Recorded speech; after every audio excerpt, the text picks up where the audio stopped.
Hello and welcome to the Property Investors Podcast. My name is Russell Leeds. And I'm Anna Leeds. And we're joined today by Josh Sutton. Hello. Now, Josh is one of our success coaches, so I thought, why don't we get started talking about success? Now, you work with hundreds of our academy students. I do.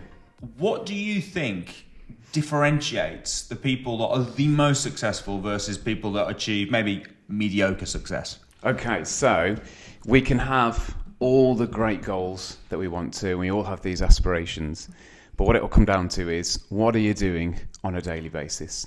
So what are those systems, I call them, that you have in place that enable you to get the results that you want to? So we could call them systems, we could call them habits, we could call them just things you do in a routine, and I think successful academy members, they get into that stride really, really quickly.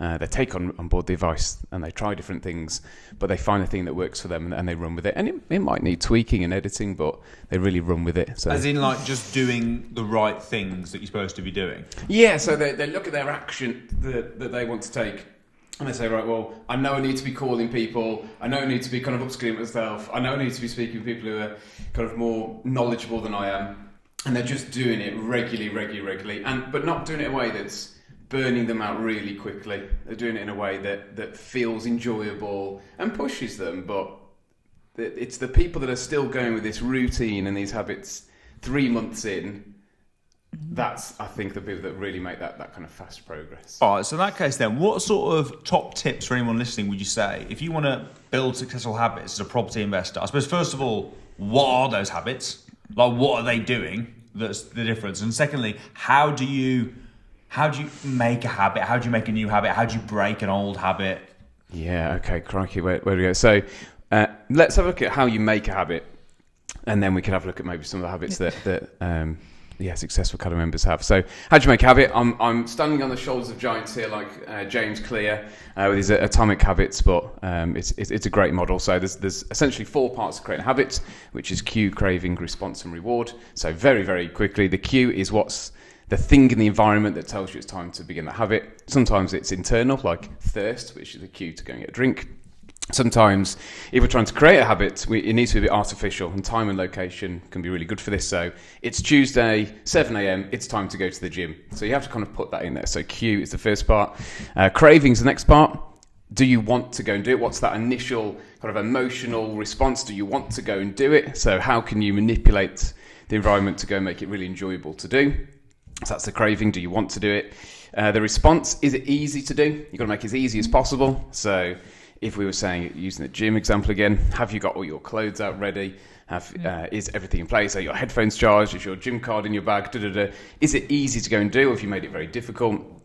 And then the reward, is it inherently rewarding to do afterwards? Once you've done your habit, the thing that really makes it stick is, has it been enjoyable to do? Does it give you that sort of like, oh yeah, I love that? Yeah. Because I actually find with the gym, it's quite funny because the gym is one of those things that you don't particularly look forward to. No, you don't. Only wants to go to the gym, to an extent. You don't particularly enjoy doing it. Yeah. But as soon as you have finished, it is a bit like, I love that. Yeah, absolutely. Do you think everything's like that though? Because there will be stuff in Netflix property, isn't like that. But do you know, in property where there will be some parts of, let's say, running an SA that just aren't enjoyable, however much of a habit they are.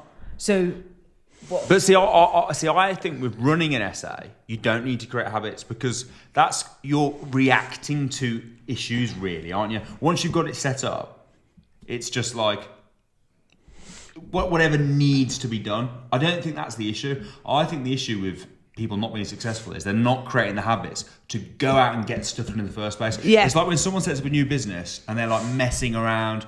Oh, I've created a logo and and what they do is they think, oh, what would keep me busy? Yeah. What feels like I'm unproductive, but in reality that isn't the shit that needs to get done. Do you know what I mean? Yeah. It's like getting on the phone, it's booking viewings, it's speaking to agents, it's all that uncomfortable stuff. So it's getting in the habit, I think, of doing those things. When it comes to managing it, you kind of, if someone's ringing you and going, how do I get in? You've kind of just got to deal with it, haven't you? Yeah. You need to get in the habit of dealing with it. I suppose maybe checking the messages, so you're not missing stuff. But pretty much, the bit where you need to create these habits is getting deals and getting stuff done over that, I think. So what I've described there is good for routines.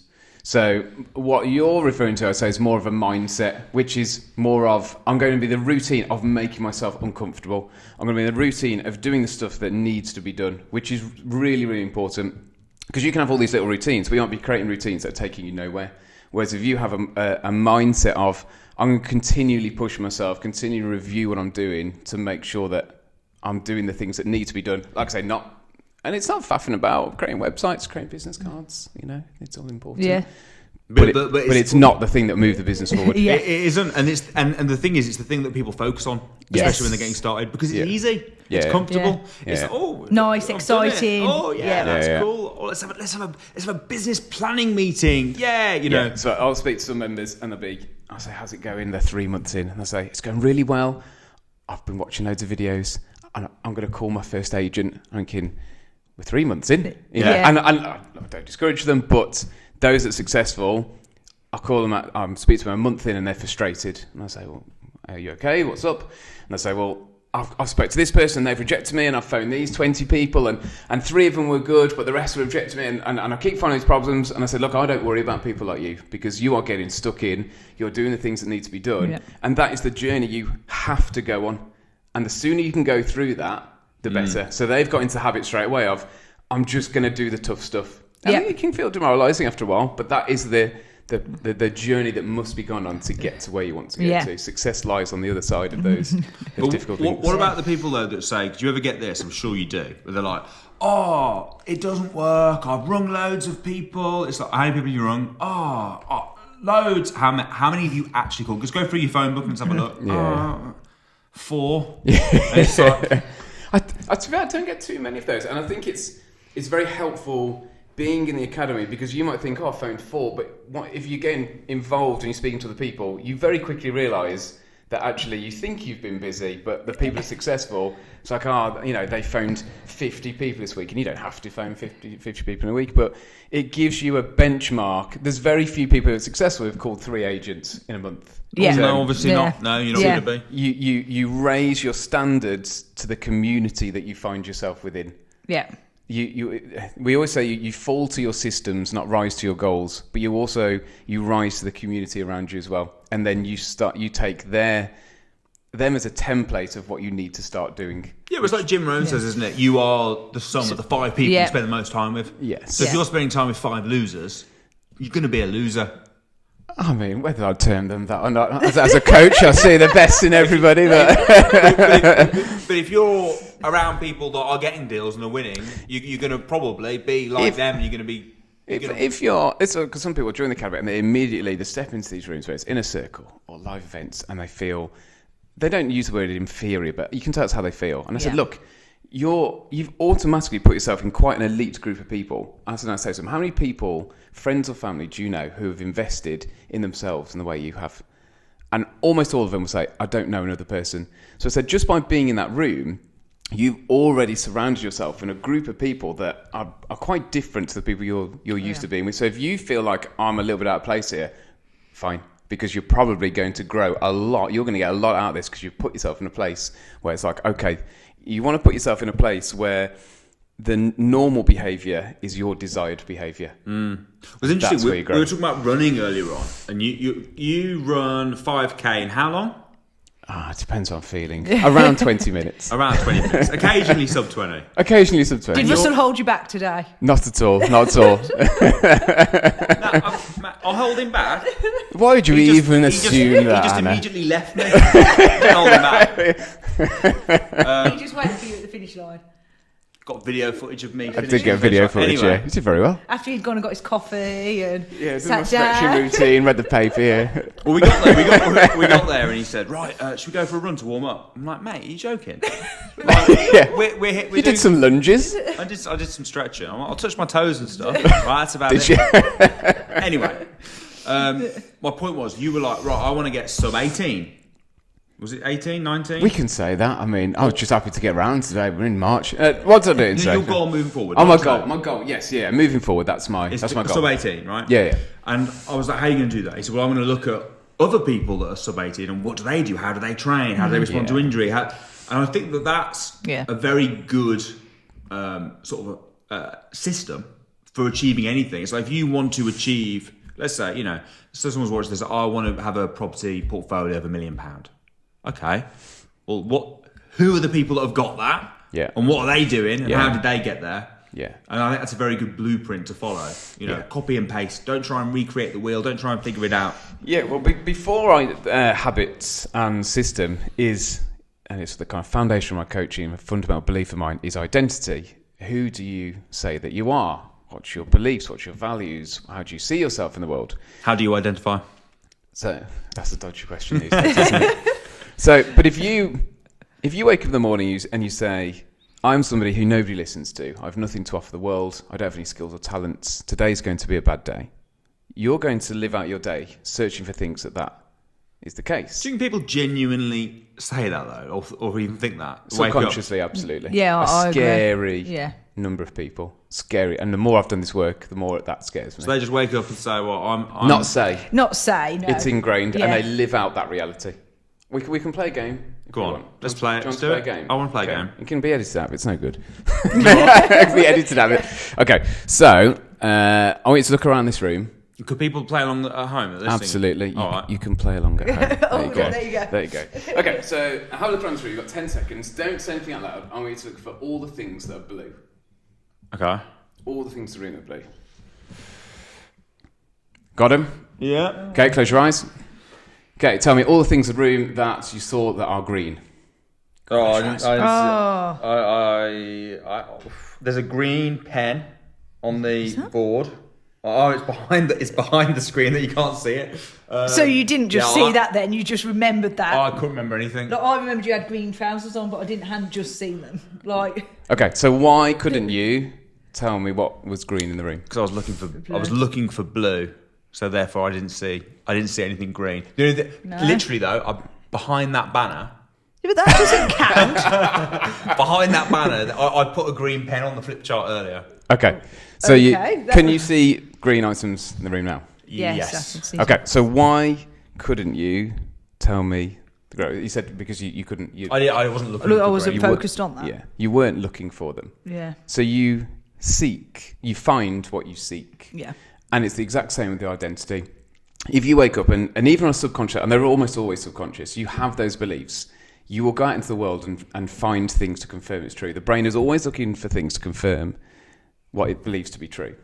So if you wake up and you say, today's going to be a great day, I've got lots of people in my life that love me. People listen to what I say. When I walk into a room, people want to spend time with me. I have skills and talents that bring value to the world. You will go out into the world and you will find things to confirm that is true.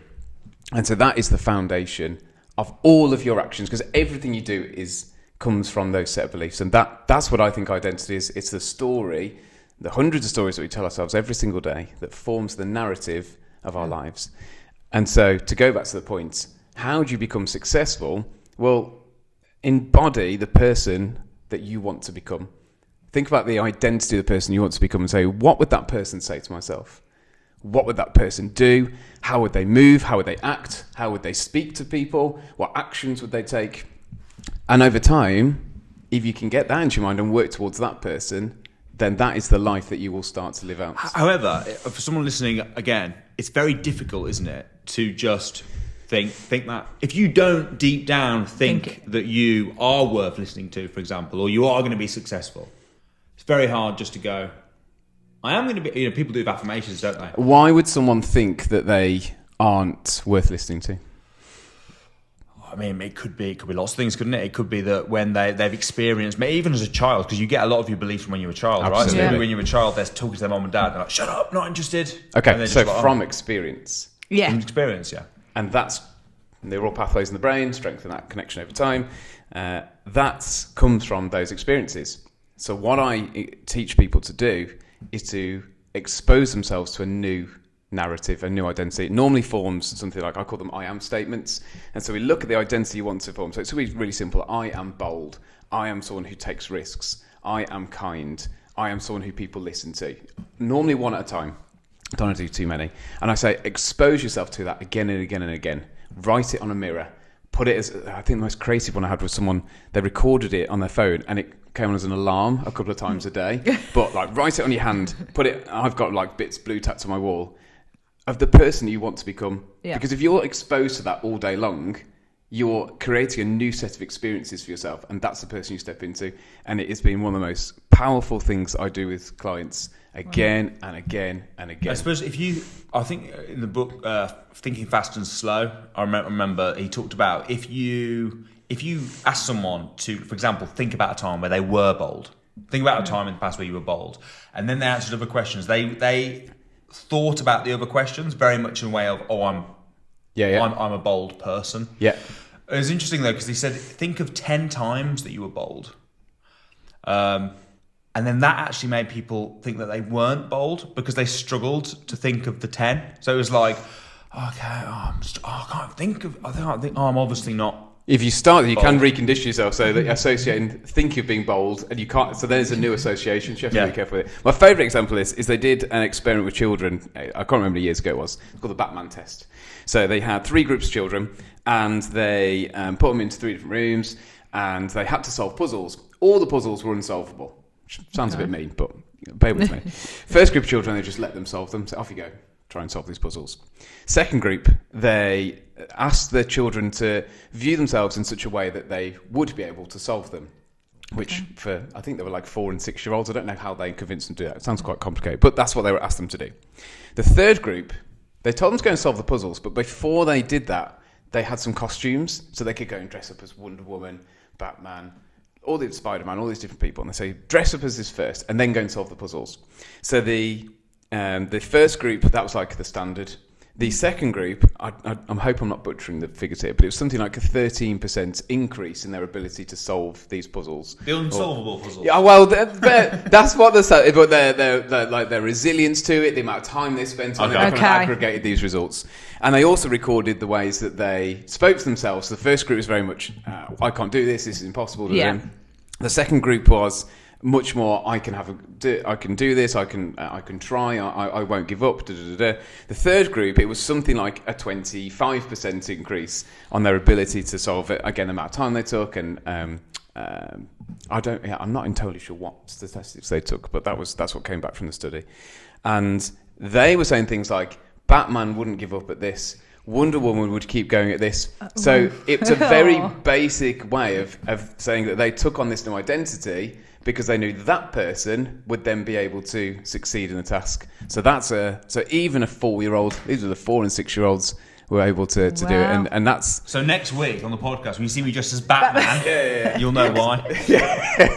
What's your character of choice? It's got to be Batman, hasn't it? Batman is definitely. You can't both be Batman. What, and I'm Robin? That's you can't. You can be Robin if you want. Catwoman, yes. But it's very interesting. I saw it literally this morning on social media. Very similar sort of experiment, right? Where they had a classroom. Actually, adults this time. They had a classroom of adults, and they had what's it called? Where you've got letters jumbled up, and you got to change it to another word. It's not anagram, is it? It's not an anagram. Oh no. Maybe it is. I think don't it know. might be. All right, we'll go with anagram. I'm rubbish at those, whatever they're called. You don't get the point though, right? But what they'd done was they'd given, so you had like a walkway down the middle. Everyone on the left had like really easy ones. Everyone on the right had really difficult ones. But the last one was the same. So they gave them out and they were like, right, you've got to solve a word. All right, I'm going to give you 10 seconds. Right, hands up if you've done it. Right, so the guys on the right see all the guys on the left put their hands up and they're like, oh my gosh, like, they matter. The next one, they all obviously failed because theirs were impossible. The guys on the right. By the third one, all the guys on the right had already given up. Yeah. Even though it was solvable, they didn't get it. Whereas the guys on the left, they all got it. Yeah. Because they're in the habit of getting them. They got progressively harder. And it's like if they hadn't done that beforehand, because they failed now. Even like literally, this was like 5 minutes. A failure, and now they're just that's such a small set of experiences that has primed that response to it. So let's put that in the opposite, in the positive. Imagine if you were day in, day out saying this. It's not an overnight thing. You know, if you've spent many, many years building up a set of thoughts that have strengthened this idea of yourself, you're not going to do it overnight. But it doesn't take that long. We're talking maybe a couple of weeks, and people can step into this completely new idea of themselves, and that has got to be. If we go back to the original question, what separates successful students, I think successful students, they go in and they might not say, I am a property master. We can't lie to ourselves, but we might say, I am somebody who is going to run a successful property business. I am somebody who is invested in myself and I take myself seriously. I'm somebody who's going to be successful, and they genuinely believe it. They might not say those things. They might even be aware that they're saying those things to themselves, but subconsciously that's their belief. And so all of their actions flow from it. And then it's like, well, what does a successful property entrepreneur do? They're calling people all the time. They're making connections. When somebody... I've got a poster in my room of my kind of business logo, and people always comment and say, "Oh, that's nice." It's not to look nice or make me look professional. The reason it's there is because I come from teaching, and so I'd be in the gym, and someone would say to me, "Oh, what do you do?" And before I could stop myself, I'd say, "I'm a teacher." And I thought, if I don't step out of that identity, I'm never going to see myself as a coach. I'm therefore never going to take myself seriously or act in a way that a successful coach would. So I bought that, so every time I step into my office, I see that and I go, that's who I am and that's my identity. Yeah. And that, it's only these small things, but again, built up over time, have a profound impact. Yeah, no, that's interesting. I've got a question. Go on. Go for it. Only because I get asked this a lot. I think it's a big topic, and luckily we work together, so we don't have the problem. But I get asked loads, like, what do you do? So if you've got this great mindset and you're like, I'm going to be successful, but you're not supported by your partner. It's a big one. I asked a lot, but my partner's not supportive. My partner doesn't want me to do property. Why do you want to know the answer to that? Just asking for a friend. Do you get that a lot? People are saying they just wind you up there, you know, with my answer. Struggling, I get that. Leave him. But I think that is because the people go, what are you going to say? Are you going to suggest I leave them? Are you going to suggest my family aren't supportive? They don't want me to do this. And I do think, especially in this industry, that is a bit stepping out from your just normal 9-to-5 job. You do, and we had it when we did it. We got criticism from our family. That's a great question. I think being an entrepreneur in general is not normal. Yeah. It's not the norm. It's not the path that is sort of mapped out. It's full of risk. It's inherently draws that kind of absolutely. Don't, you silly. So what's the best advice would you give someone if they're, let's go for partner, like they're that's a great question. Supportive. So a couple of things. I think I'm a half decent coach. My wife is my worst client, and I'm the worst coach she's ever had. It's just the way it is. So, and the more I try and, I don't coach her, but the more I try and have an impact by direct kind of try this, try that, the less of an impact I have. I realise the best way to have an impact on my wife is to be the person I need to be, and I will be an influence to her, hopefully. So that's. It's not trying to force something. If somebody doesn't agree with what you're doing, do you think that's men though in general? I think there's men in general. If we try and step in and try and solve the problem. Possibly, it's hard. Well, not necessarily. I think it could easily be the other way around. I think once you find something you're passionate about and you're excited about, if the other person isn't on board with it, and quite frankly, if they haven't been part of your journey, why would they? To a degree, it's a very reasonable thing to do. Then. Again, especially if we come back to identity, you've stepped into it as part of your identity. This is the thing that I'm going to go and do. If it gets rejected, it's very painful. So I completely understand why. What can you do? First thing is to not try and force it. It will happen over time, because there's been so many things that I've done in my life where people have said, "You're crazy for doing that. Why would you leave teaching and go and do X, Y, and Z?" And it hurt at the time. Some of those people, once you made a success of it, they come back and say, "I always knew you'd be successful." I thought, that's funny, because you were telling me, you were like thrown under a bus and telling me it's never going to work, you're mad, you're stupid, da-da-da. So that's very interesting. Just because they think it's wrong now does not mean later on that they're going to still think the same thing. More practical advice goes back to that idea of environment, and you said before, closest 5 people. It's difficult if partner is on board, but if that is the case, make sure the rest of the people that you're with, and you might be in a situation, your whole family thinks you're daft, and your friends think you're daft. Is that what you have? Yep. You've still got to find your group of people, and I think that's one of the main strengths of the academy. Yeah. Where there's no excuse not to speak to someone every single day. Whether it's an inner circle event, whether it's a mentor, whether it's just a friend you've met through it, make sure you're surrounding yourself with people. I think you need to be speaking to people multiple times a week, if not once a day, even just like a text check-in with somebody, and do it for other people as well. You're creating your own environment in which, again, that desired behaviour is the normal behaviour.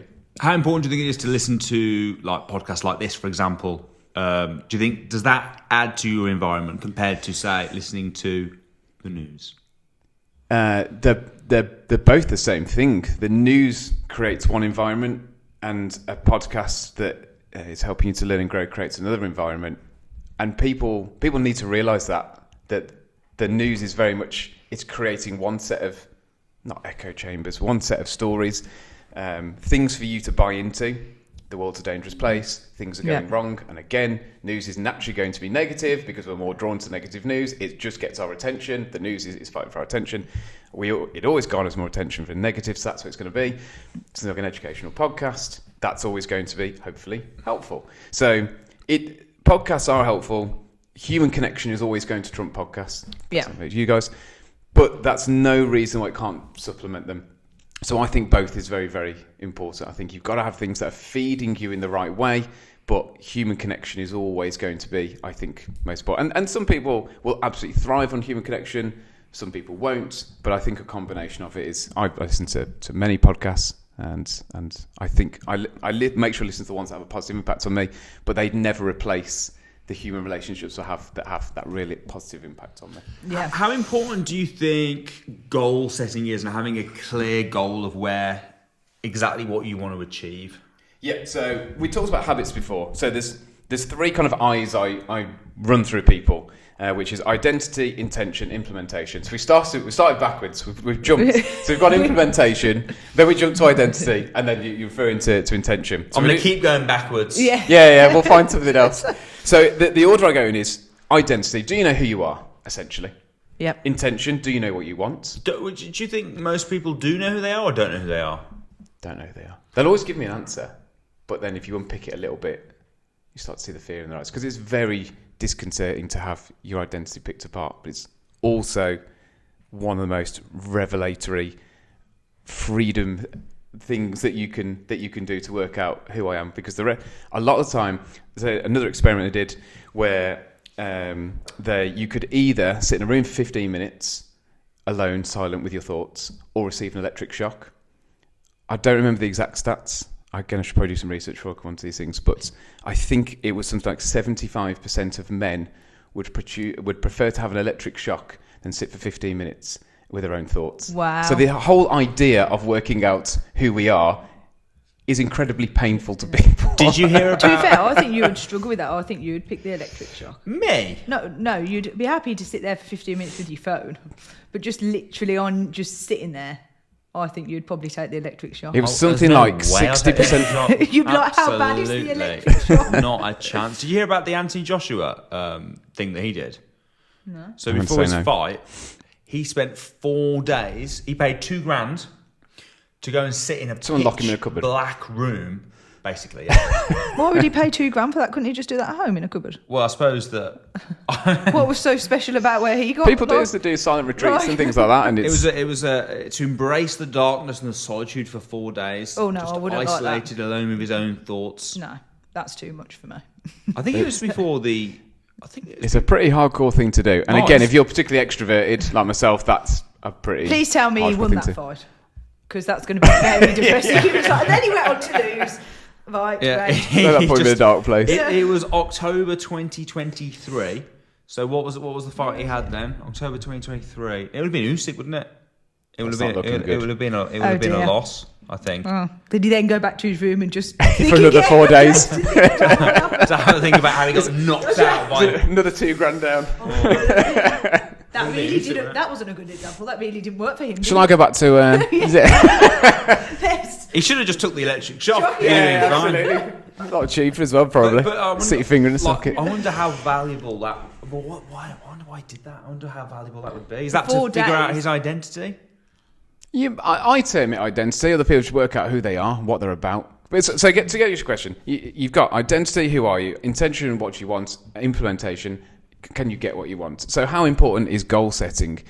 Every single action that you take, every single habit that we spoke about before, it sends you in a certain direction. And the question is, are you heading in a direction that you want to go? So what goal setting does is it puts a marker in the sand and it says, this is the destination I want to get to. And it gives us something to work towards. Yeah. Because if we don't have goals, we're still heading somewhere. We're just not in control of where it is. So we've all met people who are later in life. And I spoke to a woman in the gym a couple of months ago. And she'd worked for a bank for 17 years. I said, 17 years, that's good. I said, you enjoy it? She's like, oh no. I said, well, how long have you not enjoyed it for? She's about 16 and a half years. Oh dear. And I was like, why did you stay? And she said, I just had my first child. I just need a job to go to. One thing led to another. And I said, okay. And she's like, yeah, I've only got 5 years left to retirement. And it just made me, as a coach, it made me really sad because you're going to spend 22 years of your life with something you didn't enjoy. Yeah. I was like, but if you don't set a destination, you can't. It's like being in a rowing boat and just rowing out into the sea and just seeing where you end up. Like you might end up on a paradise island if you're lucky. Yeah. You might end up shipwrecked, but you can't complain where you end up. And so I encourage people, have an idea of where you want to go. Yeah. Because again, you can step into identity. It takes you there. Your actions, everybody's busy, but are you busy heading towards something that you care about? Or are you just being busy for the sake of it? So goal setting, that's fundamentally why I believe it's important. Not just for the sake of it, it's because it takes you to somewhere that you ultimately want to go. Do you think a lot of people do set them for the sake of it? Absolutely. And it's like, I'd like to... And they just pluck figures out... Here's the scary part. They will set goals that they think are socially acceptable. Or they will set goals that they think will make other people proud of them. Ah, that's interesting. Goals that will make other people proud and so of them. when they burn out and get frustrated, it's because they didn't choose a destination that aligns with who they are, what they care about, which is why identity comes first. Because I think it's important as well that you set a goal that you actually care about. Yeah. You have to. Because doing a business is tough. Yeah. Right. Whatever business you're in, it is difficult. And if it's like going back to the gym analogy, we always talk about fitness, don't we? Like if your goal is to get a six pack, but you're not actually that bothered about getting a six pack, but you wrote it down. Getting a six pack sucks. But someone's got to see the. Do you reckon? I think it was decent actually. Well, you're very good, my friend. But no, get a six pack. Like that's a perfect example actually, because it sounds like a good goal. Getting a six pack basically means denying yourself again and again and again and again. Now, if you're doing that for a very specific reason, which is hopefully because you're in some kind of competition, because if it's to impress somebody else. Yeah. Again, you're doing it for somebody else. It's like the classic, lose 10 pounds. Well, maybe that's a really good goal to you, but are you doing it because you care about it or because you think it's a socially acceptable goal? And that's why you can't start with goal setting. You've got to start with the identity. Who am I? What do I care about? And then you build out from there and go, right, actually, I want to open an art gallery. Nobody in my family has picked up a paintbrush in 20 years. But since I was 5, I've just wanted to do this thing. And so I'm going to do it. And now all of your decisions run through this lens of, will that get me closer to my goal? Yeah. And most people bury them because it's not socially acceptable. Goes back to your point. I really want to make some money through property. I love housing. I think it can provide some great opportunities, but I don't want to tell anybody. So they set other goals they don't care about. I tell you who I think was a bit of a badass at that, having a goal that they cared about. Arnie Schwarzenegger. Okay. Because he said what one of the real powerful things, because he knew what he wanted to do. So he wanted to go to America and be Mr. Universe. Then he wanted to be an actor. Yeah. And when he wanted to be a big actor, he was getting offers to do like massive money to do like sponsor people's products, things like that. And he's like, no, because that won't help me. Exactly. Get to where I want to go. So even though it was great, if he hadn't had the goal, he'd just go, I'll take this opportunities. But and everything he's done, Mr. Universe, being actor, governor of California. He's just so dedicated on the goal. Because he knows the destination. Yeah. And then, so he knows who he is, and then he knows what he wants. And then all his decisions goes, like I say, through that lens of, this is what I'm working towards. And without those, you just stay busy. But again, it's using the rowboat analogy, it's like rowing around in circles. You're rowing really, really fast, but you're not going anywhere. And someone might be listening to this now and going, oh, that's me. I've been wasting my time for 10 years. Okay. But today's a new day. Yeah. And the question is not what have you been doing up to now. The question is what are you going to do tomorrow. Don't wait for tomorrow. What are you going to do today? And so that's great. You've never gone backwards. You've always headed somewhere. And if you know you've wasted 10 years doing something that you don't care about, use that as a catalyst to go on to something better. Yeah. And then that success that you will experience will have only come about because of those past experiences that you've wasted. So I never see it as wasted time. You're always using the past either for good or as a catalyst to move you on to something better. Yes. No, I try and never regret anything I do, because there's been years I worked at M&S and I hated it. But I always think, well, at the end of the day, could I have left sooner and not done 5 years there? Yeah, I could have. But I did learn some stuff along the way. I've got friends still from there that I wouldn't have gained. So I always You make pretty good coffee now. Yeah. It does. So I kind of think you can always use those experiences. Yeah, you know, you can stay in a job too long, really, but there's always going to be something you've learnt to help you, and that's made me who I am now. Absolutely. And you never know either, do you? You never know if you went back and did it differently. Yeah. Like the butterfly. Yeah, I try and never think, I wish I could do it differently and live it again, because I kind of think, what's the point? You can't. Yeah. So you might as well just make the most of what you now can do. Yeah, I agree.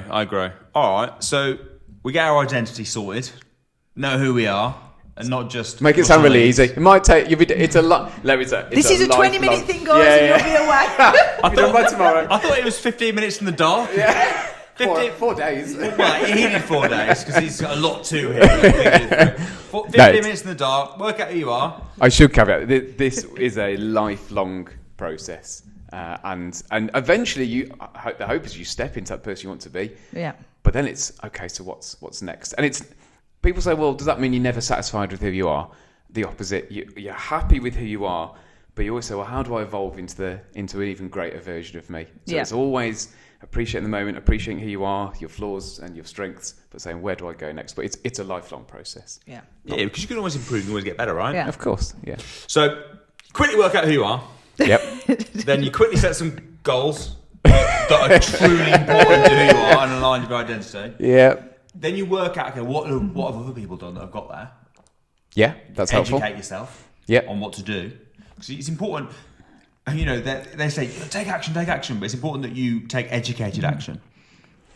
Yeah, so in getting better at something, I always say there's 3 parts to it. There's doing, reviewing, and educating. So doing is the going out and doing it. And if we say it specifically to property, it's not the, I want a better word, fluff. It's the calling, viewing, putting offers in, getting it wrong. I have a little saying, if you're getting it wrong, you're getting it right, because that means you're putting yourself out there and you're learning. Yeah. So that's really important. So the doing is most important. The reviewing is then speaking to mentors, speaking to friends, speaking to people who can help you, reviewing your own actions and saying what's worked, what hasn't worked. That then accelerates your progress so that you're doing something different and you're always kind of moving forwards. And then the educating is kind of shortcutting your mistakes. So if you can educate yourself, then it potentially makes you stops you making some of the mistakes. So the doing is most important, then reviewing it and educating. Yeah, because you either pay for your education or you pay for your mistakes. Yes. Yeah, you can either learn from other people's mistakes or learn from your own mistakes. You're always going to learn 10 times. I don't know what the official data is, but you're always going to learn many multiples more by doing. But if you can learn from other people's mistakes, absolutely. Get there a lot faster. Yes. I agree. Yeah. Right, so you go out there and then you start taking action. And how do you think they discipline themselves? Because one of the things we were talking about this yesterday, actually. Basically, when me and Josh meet up, it's like having a podcast just not recorded. Yeah, it is actually a little bit. This is like listening to just one of our normal This was just conversations. yesterday. I've very much enjoyed them. Yeah. So I forgot what I was going to say now. Something about me and Josh being like a podcast all the time. No, where was I going Was it with to this? do with sport or losing What do they do weight? after they've done this? Disciplined. Yeah, we were talking yesterday about how people just fill the time Yes. to make like, I work 9 to 5, so meetings. Let's have a meeting about it. Would you say is the best way to be taking disciplined, proactive action? Because some people can get more done in an hour than most people get done in a day. Yeah. So this comes back to the second part, intention. Do you know what you're supposed to be doing? So the way I teach people is you take your long-term goals. I call them dreams. They're like internal longings, things you've always wanted to do. They should just sit somewhere. If we park those, from those should come your annual goals. Or your long-term goals, let's say 12 months. So you've got your annual goals. These should be big, scary, outcome-based goals that you want to achieve. Then you break it down quarterly, monthly. So these are still outcome-based goals. Then we go to weekly tasks. These are goals. These are inputs rather than kind of outputs you want to achieve, things that you're doing. Then down to daily tasks. So And you have to do it that way around, because if you just do daily tasks, those are people who are busy, but hasn't formed from these long-term things. It's the big goals that scare you. You break them right down into easy to do, manageable tasks. Yeah. And what happens then is, I know I've got my pad at home, and I know if I do my daily tasks, I'm going to complete my weekly tasks. And if I complete my weekly tasks, I'm going to tick off my monthly goals, which means I'll tick off my quarterly goals and my annual goals. And you have to have both. I don't struggle in the morning to get up and be motivated to do my work, nor do I procrastinate very much, because I know what I need to do because of those daily tasks. So how do people waste time? They get up and they're not sure what to do. Yeah. They say, I know I need to do something, but I don't really know. I should probably call those people. I've said, Do you know what I should do? Let's make a logo. Yes. Yeah. And it might be, I hate logos, by the way, as you can probably tell. Yeah, I mean, it just, yeah. Logos and websites. and names, coming up with a name. Yeah. And becoming compliant. I'm a deal sourcer. I've become compliant. How many deals have you sold? None.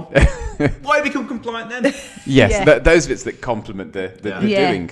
So you've got to know you've got to wake up and go, I know what I'm doing today. Because even if you've got like some good kind of habits, I'm going to call 5 agents today. Okay, but have you specifically set to do that? Are you just guessing when you wake up? So it's got to be. I'm all for kind of being flexible and for taking opportunities when they come. Absolutely, but there's got to be a sense of this is roughly where I'm going, and I've got an idea of what I'm doing today. I think that's really, really important. And so people end up not disciplined when they're just guessing what to do, because then it's a constant like battle of what should I do now? What should I do? And if it's like if you're self-employed and you're not in that kind of routine of going to maybe an office, it's even more tricky because you are managing your own time then. So you can do things like time blocking, and I do some time management with people. It's more fundamental though that you know why you're doing what you're doing. And if you start with the long-term goals, and especially if you're right, I get people to write a big why statement. What will it mean for you if you achieve this? And then you kind of break it all the way down to today's tasks. You go, right, I'm doing this because it will help me achieve this, and then this, and then this, and then this. Yeah. So that's a huge part of it. So usually what I do is on a Sunday night or sometimes Monday morning, if I don't get around to it on Sunday if we're out or whatever, the first thing I'll do is I'll work out what are the key things I have to do this week. Absolutely. So before I just start getting into stuff, it's like, right, what do I need to achieve? What would be a good week? If I can do X, Y, Z, that'll be a good week. Yeah, okay. And then I literally just a notes page on my phone. Yep. I just tick it off. Yep. As I've done. Yeah, you can break it down week into by week. daily. The daily will probably come from the weekly though. So as if you wake up and you go, right, this is, it's part of my kind of journaling questions in the morning. It's like, what's the one thing that needs to get done today? Yeah. And that just gives you that laser focus. And I think, and sometimes, let's say it's a Saturday, the most important thing I might do that day is be present with my children when we go out for a family day. Yeah.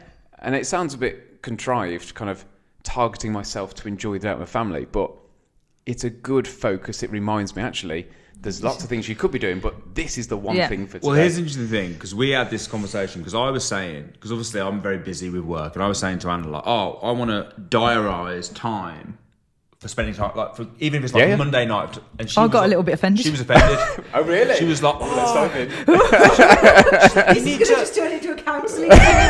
she's like, I'm a qualified counsellor, but we'll do, we'll see where it goes. she's like, you need to diarise time. You should just want to. I'm like, yeah, but if I don't diarise it, it doesn't happen. Here's what's interesting. So from your perspective, you're thinking, you've got to diarise it. You should just want to. Yes. From your perspective, you're saying, that's me, like, really taking it seriously. Yeah. So you're both got the same kind of view of it, but from the complete opposite. It's two sides of the same coin, where you're saying, this is how you should just want to do it naturally. You're thinking, well, I'm sacrificing all the things that I could be doing and specifically doing it. So they're both right. If I don't diarise the gym, I won't go. Yeah. Right. So because something else will take its place. Yeah. Because I'm always going to have something that comes up. Yeah. So if I deliberately diarise, I agree. We're right. Women. But I totally get you. It's like, why do you need to put something like family, which should be your number one priority? Why does that need to go in a work calendar? Yeah. You should just want to do that. Yeah, that's how I see it. I'm like, well, surely that is obviously how you're going to spend your Sunday. Like, why would you? Why do you need to Put block that in out the other diary? stuff? Why would Yeah. other stuff even take that? So totally see it from both points. I do what you do, and I block it out, but I totally see it from both points. You both have the same desire of wanting to prioritise the thing that's most important to you. Yeah. There's a diplomat as well. Yeah. As a That was a coach. good sit on the Someone van, wasn't it? They got some splinters. Any more marriage questions? No, don't ask me about marriage questions. What else are we struggling with? So what would you say then? I suppose rather than the theory behind it, it's just some general practical advice. People that are smashing it, killing it in property right now, what are they actually doing on a day to day? What sort of tasks are they writing down? Try this on size. Might be a bit of a strange one. So you can wet a sponge, but you can't dry it. You can wet a sponge, but you can't dry it. I reckon I could dry it. Hair dryer. I just thought I let that life a bit silent. See how long we go on. Okay, so I give you a bone dry sponge. Right. How long would it take you? Presuming there's a source of water nearby. How long would it take you to wet that sponge? Second. Yeah. Seconds. How long would it take to return that sponge to that bone dry condition? It depends. What equipment do I have? Nothing. Nothing. No, okay, no, I'll give you some equipment. I'll give you a hairdryer, Hair dryer. I don't towel, know, like newspaper 5 minutes. to get it bone dry.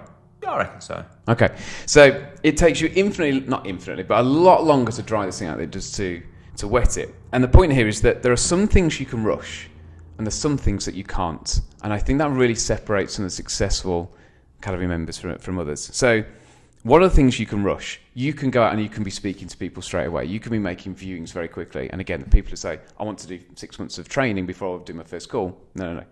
Get the sponge wet. Rush into things. Rush into making mistakes within reason. Rush into your learning. But there's some things that you can't rush. So going through the motions. But getting wet is something that you can rush. It's knowing. Yeah. So you can rush some things in a business, but there's some things that you just have to let them be, and they take time. So let's talk about property. Can you kind of dive straight into calling people and making mistakes and doing viewings? Yes, you can. You can do that within weeks of starting. But can you rush going through the motion? Can you avoid making all those mistakes? Can you miss out all of the difficult parts? No. And I often say to people, like, you can't see doing something like investing in yourself, like joining an academy, as step 1 and step 2, money falling into your bank accounts. There's probably 20 steps in between. Yeah. You're going to make mistakes. You're going to have setbacks, and you don't know how they're going to appear yet. There's going to be things that are going to happen. You're going to have to learn how to maybe network. You're going to have to learn how to maybe market yourself. There's things you're going to have to learn that you can't skip out. Yeah. And I think people are successful. They know the bits they can rush, and they get stuck in and they take the action, but they don't get overly frustrated with the things that they can't.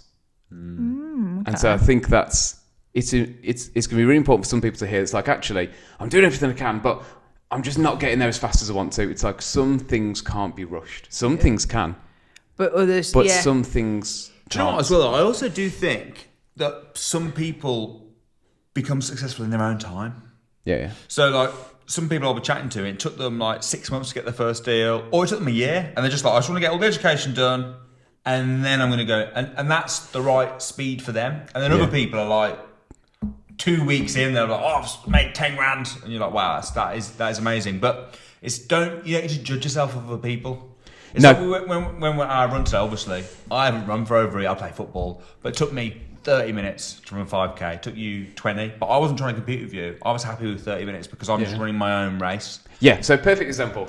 Can you rush how quickly you make progress? Yes. If you go out 3 times a week for the next 6 months, you're going to get to whatever standard you get to far faster than if you went out once a month. So you can rush that.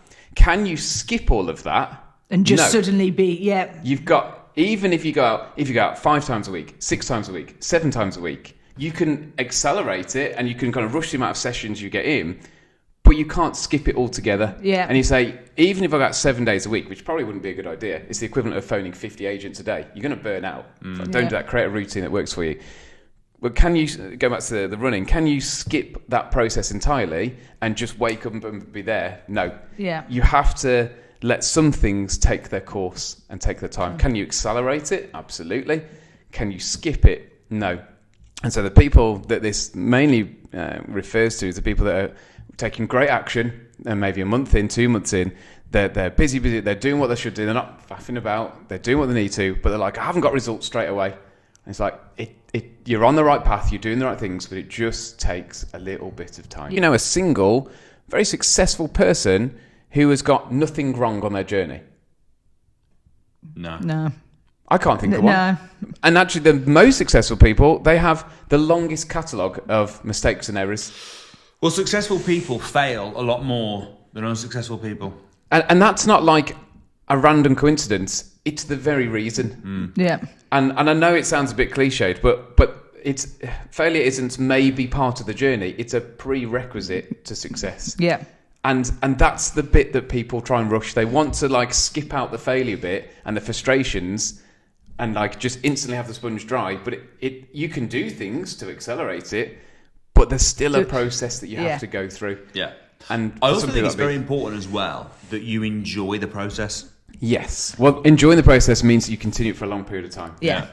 Yeah. Consistency. Yeah. So when people say, right, I'm going to phone 50 agents a week, and I say, will you enjoy that? Oh, no, but I'll just get it done. Will you be doing that in 6 months' time? No, it's just a short-term thing. Then don't do it. Yeah. Unless you have a hard deadline that you've got to... It's like losing weight. What's the best way to lose weight? Do something that in 12 months' time you'll still be doing. Yeah, don't do It becomes a lifestyle. and then put it all back on. Yeah. Unless you've got, like, an event or something you've got to, like... And then you're going to have to just starve yourself for however long. That's not advice, can I just say? Then Josh otherwise... just recommended you to starve yourself. How long did you just recommend they start? But so that you can do it, but it's not a healthy way to do it. It's not the right way to do it. And so create, and that's where we come back to those habits, that implementation. Create something you wake up and you go, I get to do that today. Yeah. That's the best routine to have because you're going to be doing that in 6 months' time. It's the same with the running. Should you go out 7 days a week, you will make the most progress, but you'll hate it. So it's like do something you enjoy because it's far more important that you enjoy doing this in 12 months' time. That's in the property journey. I often say to people who are getting frustrated that things don't happen quickly enough, and I say, if you woke up in 5 years' time and you have an amazing property business, you're doing all the things that you want to do, it's making you more money than you know what to do with, and it's everything you dreamed of. In 5 years' time, would you take it? Everyone says yes. It's a silly question. I then say, would you wait 4 years for that? And that's where you get the splits. It's like, I wouldn't want to wait that time. And I said, that wasn't my question. Would you be willing to? Are you willing to put in the time and the effort and the energy to get to that place that you want to? Are you willing to let that process pass? Now, the odds are you don't need to wait anything like that time. But it's what I call zooming in, zooming out. You have to zoom out, look at the big picture that you're trying to achieve. Then you zoom into the daily task and the busyness. But after a while, you need to zoom out and go, okay, I'm 2 months in, I'm doing all this action. Is things heading in the right direction? On a day-to-day, I feel like I'm doing things, but it's not moving fast enough. But if I zoom out, are things heading in towards that destination that I want? And this may be applicable to certain people. It's the people that are working really hard, that want things now, and they're just getting frustrated. It's like, you're doing okay. Sometimes you just got to let these things pass. Your opportunity will come. You don't know where it's going to come from, but it will come. Be ready to take it. I also think that's why it's important as well to have a look at people that have already done what you want, to see what they're doing, and then you got to weigh it up. Is it worth? Am I prepared to? You got to seriously answer that question. Go back to the 6-pack analogy. I want a 6-pack. What do I need to do to get a 6-pack? Am I willing to do that? You know what? I'm not. Yeah. I'm not willing to do that. I think I heard from Jimmy Carr. I don't know if he said it originally, but he said people always want what you've got, not the journey it took to get there. Yeah. So the journey to get a 6-pack, you're starving. No, you're not starving yourself. You're in a serious calorie deficit. You're probably hungry a lot of the time. You're probably tired a lot of the time. You're lethargic for maybe many, many months on end. Yeah. Are you willing to take that? Is that then worth it? Now, if you find something you enjoy, you don't even think about the trade-off because you just enjoy it. And when the problems come up, you don't mind working through them because you just enjoy it. Yeah. You see them as a fun challenge. And this goes back to goal setting, if you take somebody else's goal, when a challenge comes up, you'll go, forget this. So you've got to be doing that thing that you really, really enjoy, that when it comes up, you say, I don't mind working through that. Or really want. If your why is big enough, you'll do it even if you don't enjoy it. Yes, if you're really working towards something that you want but you don't enjoy it, I would question why you're doing it.